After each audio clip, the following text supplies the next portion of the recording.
भारतातील काही राज्यांमध्ये 16 वर्षाखालील मुलांसाठी सोशल मीडिया बॅन करावा अशा चर्चा होत आहेत आणि येत्या काळात भारतभरात हाच विषय चर्चेत येऊ शकतो. त्याच विषयाच्या पार्श्वभूमीवर COEP टेक्नॉलॉजिकल युनिव्हर्सिटीच्या विद्यार्थ्यांचे या विषयात काय मत आहे ते जाणून घेण्याचा न्यूज भारती मराठीने प्रयत्न केला आहे.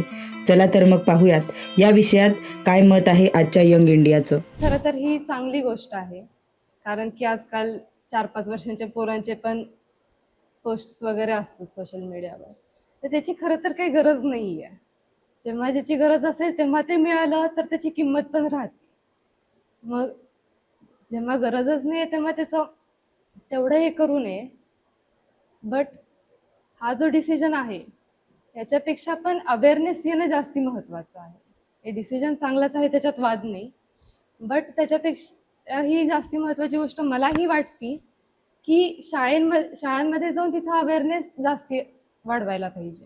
त्या लेवलला जर मुलांना ते कळलं की बाबा आपल्यासाठी काय चांगलं आहे तर ते सगळ्यांसाठी जास्त बेनिफिशियल राहील. आय थिंक दिस इज म्हणजे करेक्ट ॲक्शन आहे ही, बिकॉज 16 वर्षाच्या आतमध्ये कुठलीही मुलं असू दे, 10 असू दे, 16 असू दे, 15, ह्या मुलांचं अजून कम्प्लिटली ब्रेन डेव्हलप झालेलं नसतं असं बायोलॉजिकली तरी आहे.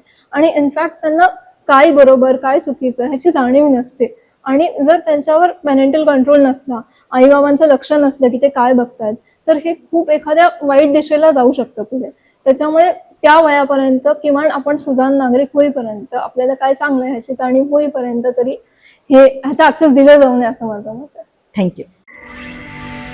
NB मराठी, आवाज नव्या भारताचा.